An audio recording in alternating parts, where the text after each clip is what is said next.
1 Samuel 13 War with the Philistines. Saul was 30 years old when he began to reign, and he reigned for 42 years over Israel. Now Saul chose for himself 3,000 men of Israel, of whom 2,000 were with Saul in Michmash and in the hill country of Bethel, while 1,000 were with Jonathan at Gibeah of Benjamin. But he sent the rest of the people away, each to his tent.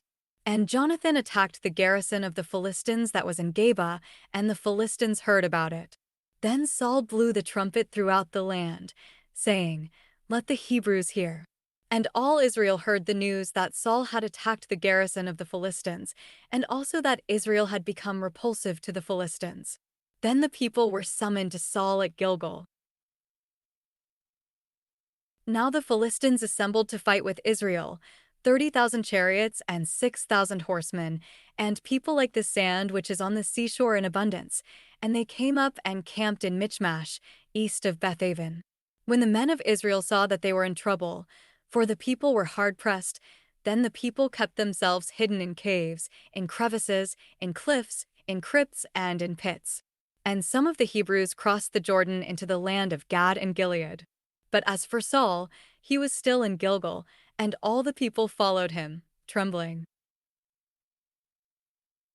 Now he waited for 7 days, until the appointed time that Samuel had set, but Samuel did not come to Gilgal, and the people were scattering from him.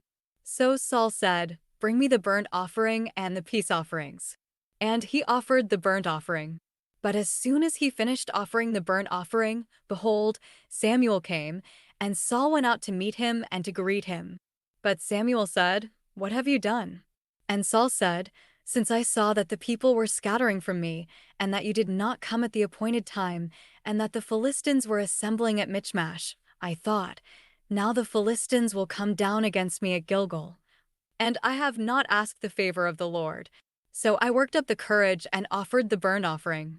But Samuel said to Saul, "You have acted foolishly. You have not kept the commandment of the Lord your God, which he commanded you, for the Lord would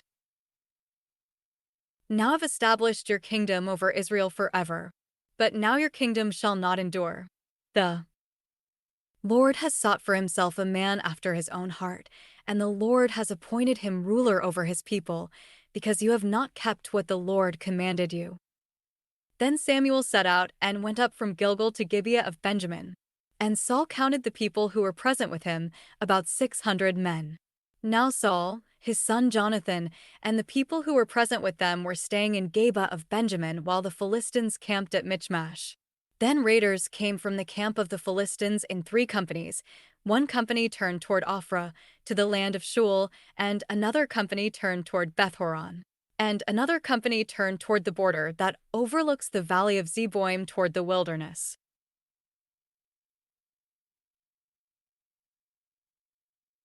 Now no blacksmith could be found in all the land of Israel, because the Philistines said, "Otherwise the Hebrews will make swords or spears." So all Israel went down to the Philistines, each to sharpen his plowshare, his mattock, his axe, and his hoe. The charge was 2/3 of a shekel for the plowshares, the mattocks, the forks, and the axes, and to fix the cattle goads.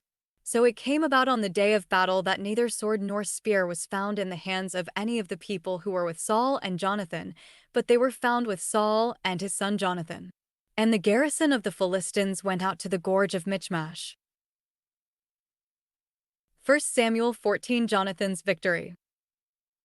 Now the day came that Jonathan, the son of Saul, said to the young man who was carrying his armor, "Come, and let's cross over to the Philistines' garrison that is on the other side." But he did not tell his father. Saul was staying on the outskirts of Gibeah under the pomegranate tree that is in Migron. And the people who were with him numbered about 600 men, and Ahijah, the son of Ahitub, Ichabod's brother, the son of Phinehas, the son of Eli, the priest of the Lord at Shiloh, was wearing an ephod. And the people did not know that Jonathan had gone. Now between the gorges by which Jonathan sought to cross over to the Philistines' garrison there was a rocky crag on the one side, and a rocky crag on the other side, and the name of the one was Bozez, and the name of the other, Seneh. The one crag rose on the north opposite Michmash, and the other on the south opposite Geba. Then Jonathan said to the young man who was carrying his armor, "Come, and let's cross over to the garrison of these uncircumcised men. Perhaps the Lord will work for us, because the Lord is not limited to saving by many or by few." His armor-bearer said to him, "Do everything that is in your heart. Turn yourself to it, and here I am with you, as your heart desires." Then Jonathan said, "Behold, we are going to cross over to the men and reveal ourselves to them. If they say to us, 'Wait until we come to you,' then we will stand in our place and not go up to them. But if they say, 'Come up to us,' then we will go up, for the Lord has handed them over to us, and this shall be the sign to us." When the two of them revealed themselves to the garrison of the Philistines said, "Behold, Hebrews are coming out of the holes where they have kept themselves hidden." So the men of the garrison responded to Jonathan and his armor-bearer and said, "Come up to us, and we will inform you of something."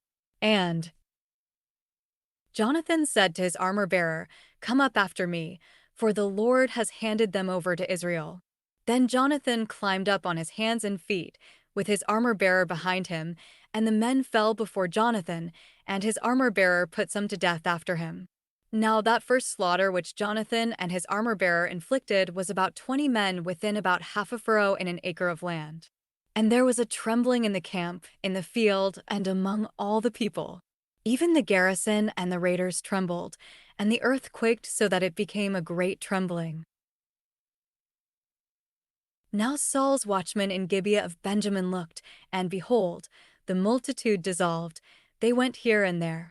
So Saul said to the people who were with him, "Look carefully now and see who has left us." And when they had looked, behold, Jonathan and his armor-bearer were not there. Then Saul said to Ahijah, "Bring the ark of God here." For at that time the ark of God was with the sons of Israel. While Saul talked to the priest, the commotion in the camp of the Philistines continued and increased. So Saul said to the priest, "Withdraw your hand." Then Saul and all the people who were with him rallied and came to the battle, and behold, every man's sword was against his fellow Philistine, and there was very great confusion. Now the Hebrews who were with the Philistines previously, who went up with them all around in the camp, even they also returned to be with the Israelites who were with Saul and Jonathan. When all the men of Israel who had kept themselves hidden in the hill country of Ephraim heard that the Philistines had fled, they also closely pursued them in the battle. So the Lord saved Israel that day, and the battle spread beyond Bethaven. Saul's foolish order. Now the men of Israel were hard-pressed on that day, for Saul had put the people under oath, saying, "Cursed be the man who eats food before evening, and before I have avenged myself on my enemies." So none of the people tasted food. All the people of the land entered the forest, and there was honey on the ground. When the people entered the forest, behold, there was honey dripping, but no man put his hand to his mouth, because the people feared the oath. However, Jonathan had not heard it when his father put the people under oath, so he put out the end of the staff that was in his hand and dipped it in the honeycomb, and put his hand to his mouth, and his eyes brightened. Then one of the people responded and said, "Your father strictly put the people under oath, saying, 'Cursed be the man who eats food today.'" And the people were weary. Then Jonathan said, "My father has troubled the land. See now that my eyes have brightened because I tasted a little of this honey.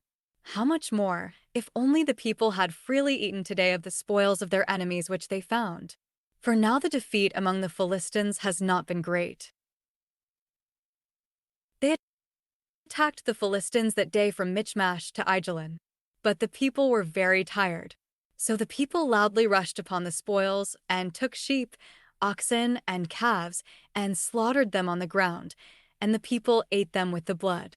Then observers informed Saul, saying, "Look, the people are sinning against the Lord by eating meat with the blood." And he said, "You have acted treacherously. Roll a large rock to me today." Then Saul said, "Disperse yourselves among the people, and say to them, 'Each one of you bring me his ox or his sheep, and slaughter it here and eat, and do not sin against the Lord by eating it with the blood.'" So all the people brought them that night, each one his ox with him, and they slaughtered them there. And Saul built an altar to the Lord. It was the first altar that he built to the Lord. Then Saul said, "Let's go down after the Philistines by night and take plunder among them until the morning light, and let's not leave a man among them alive." And they said, "Do whatever seems good to you." So the priest said, "Let's approach God here." So Saul inquired of God, "Shall I go down after the Philistines? Will you hand them over to Israel?" But he did not answer him on that day. Then Saul said, "Come here, all you leaders of the people, and investigate and see how this sin has happened today. For as the Lord lives, who saves Israel, even if it is in my son Jonathan, he shall assuredly die." But not one of all the people answered him. Then he said to all Israel, "You shall be on one side, and I and my son Jonathan will be on the other side." And the people said to Saul, "Do what seems good to you." Therefore Saul said to the Lord, the God of Israel, "Give a perfect lot." And Jonathan and Saul were selected by lot, but the people were exonerated. Then Saul said, "Cast lots between me and my son Jonathan." And Jonathan was selected by lot. So Saul said to Jonathan, "Tell me what you have done." And Jonathan told him and said, "I did indeed taste a little honey with the end of the staff that was in my hand. Here I am, I must die." And Saul said, "May God do the same to me and more also, for you shall certainly die, Jonathan." But the people said to Saul, "Must Jonathan die, he who has brought about this great victory in Israel? Far from it. As the Lord lives, not even a hair of his head shall fall to the ground, because he has worked with God this day." So the people rescued Jonathan, and he did not die. Then Saul went up from pursuing the Philistines, and the Philistines went to their own place. Constant warfare. Now when Saul had taken control of the kingdom over Israel, he fought against all his enemies on every side, against Moab, the sons of Ammon, Edom, the kings of Zobah, and the Philistines, and wherever he turned, he inflicted punishment. And he acted valiantly and defeated the Amalekites, and saved Israel from the hands of those who plundered them. Now the sons of Saul were Jonathan, Ishvi, and Malchishua, and the names of his 2 daughters were these. The name of the firstborn was Merab, and the name of the younger, Michal. And the name of Saul's wife was Ahinoam, the daughter of Ahimaaz. And the name of the commander of his army was Abner the son of Ner, Saul's uncle.